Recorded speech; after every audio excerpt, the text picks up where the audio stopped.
This week I've been having multiple calls about climbing the first 6,000 meter peak in Nepal. And I've been having around 40 calls this week. And one of the kind of main questions that people had is, what are the main areas to climb a 6,000 in Nepal? And this is what I wanted to share with you in today's video. I wanted to, let you know what are the key areas if you're gonna climb a 6,000, and yeah, what are the different options that you have depending on, your fitness level, how high you're gonna go, as well as your technical level. And to get started, I like to separate, the 6,000 meter peaks in two areas: the Annapurna area and the Everest area. Of course, there are many more 6,000s, there are many more areas, but these are like the two key areas where you can find the expeditions that are, let's say, standard commercial. And these are the best if you're gonna go there for the first or the second or even the third time, because there is already a lot of infrastructure, logistics, and it's way easier and cheaper also to organize. So yeah, getting started with that. So we have the Everest area and the Annapurna area. So starting with the Annapurna area. In the Annapurna area, what you have typically, is the Annapurna circuit, which is a circuit that goes, around the Annapurna massive, where you get to know all the Annapurnas, the 6,000, the 7,000 meter peaks, and from there, you have a few peaks that you can climb. Getting started with the lowest one, which is the Tarpuchuli. This is a 5,600. It's a very good introduction to the high altitude mountaineering, and it's a really beautiful one. You get to climb this one. If you go through the Annapurna circuit, you just deviate for a couple of days and then you go back to the circuit. This one, technically, it's pretty straightforward. You don't need to have many skills in the sense of technical climbing, ice climbing, or something like that. So it's mainly walking up and dealing with the altitude. So this is a great one if you still do not feel comfortable with going up to a 6,000 and it's maybe your first time in the high ranges. So this is something that I would consider, because it's a pretty good one. Then you have another one which is already in the 6,000s. It's called the Chulu Far East. This is a 6,061 if I'm not wrong now, and this is also very straightforward, and it's a great introduction also to the 6,000 meter peaks. This is actually the go-to choice if you wanna do an Annapurna circuit and you wanna climb a 6,000. It's your first time, you don't have a lot of experience yet in the high mountains.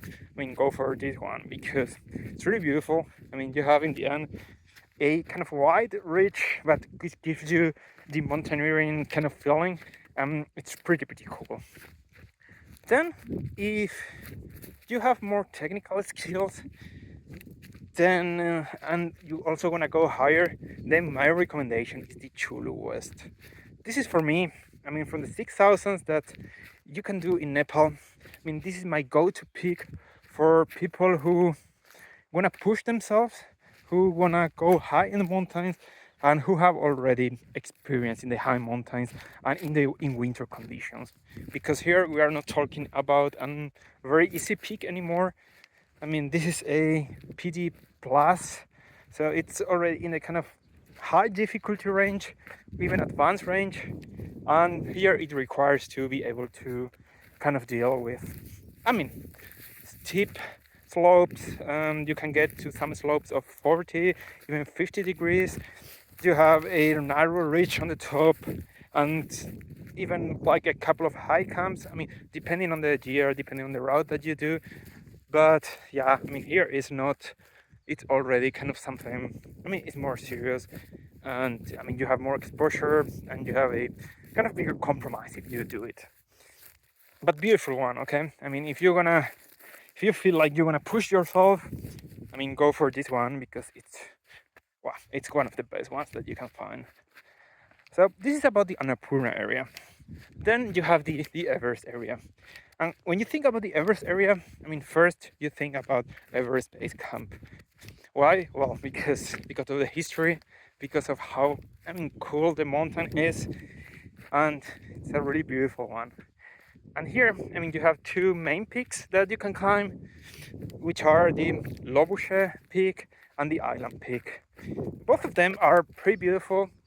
Maybe the Lobushe, it's slightly more difficult because it has more rock. Although, well, I mean, Island Peak in the past years, I mean, have lost a lot of ice, which makes it a little bit harder. But yeah, I mean, you have these two, Lobushe West and Island Peak. Both of them can be combined pretty well with the Everest Base Camp trek. Just a couple more days, 3 more days, in fact. And you go first to the base camp of the peak, then you climb the mountain, and then you go back, take a rest day, and then continue. Which makes it pretty good because, I mean, you can acclimatize in the Everest Base Camp, and then yeah, you climb your peak, your 6,000, which make it pretty cool. So yeah, these are like, I mean, the two peaks that I always recommend if you wanna go to Everest Base Camp. Then you have another one, which, I mean, it's popular, but not everyone knows, which is the Mera Peak. So Mera Peak is considered the highest trekking peak in Nepal. A trekking peak is a peak that is considered that, I mean, without kind of alpinism skill, I mean, you can do it. But the good thing about this one is that it's very high. First, it's a 6,400 meter peak, which is, well, it's very high, but at the same time, it's the most technically straightforward peak. It's just walking. I mean, you do not have slopes higher than 20 degrees, 30 degrees, and this is only in the very last part of the climb. So you can think about just a very kind of high altitude walking. Beautiful one because, I mean, you get to walk in a glacier, but I mean, the good thing about this one is that when you can isolate altitude, 6,476 meters, from 0 technical skills required. So you only need to focus on your essentially altitude and keeping up with the pace. And that's it. And here, the good thing about this one is that the views are amazing. I mean, you get some of the best views that you can get from any peak in Nepal. You get to see you get to see Everest, you get to see Lhotse, Makalu, Imposen, Barnsa. So it's like, I mean, it's really amazing, and it's so cool to be up there.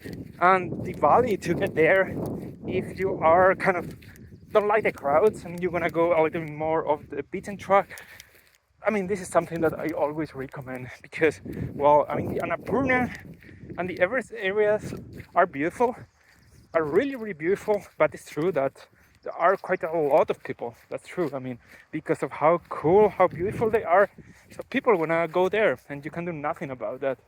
So if you are looking for a more kind of solitude experience, I mean, where you get to kind of enjoy the mountain without the crowds, this is a beautiful one.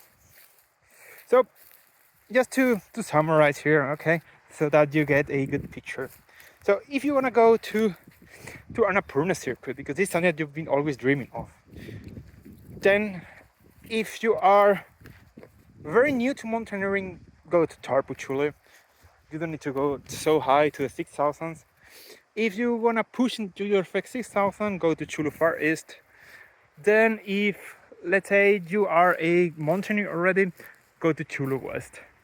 Then if your dream is going to Everest Base Camp, seeing it from there, then go to Lobushe or Island Peak. And if what you want is to be away from the crowds, then go to Mera Peak. You are gonna enjoy it. Technically, it's easy, but views are pretty amazing. So yeah, that's it for today. I hope that, I mean, with these videos you get to know a little bit more what you can do in Nepal. that you can already imagine yourself climbing this first 6,000. And if you have questions, just reach out, drop in ADM. Bye bye.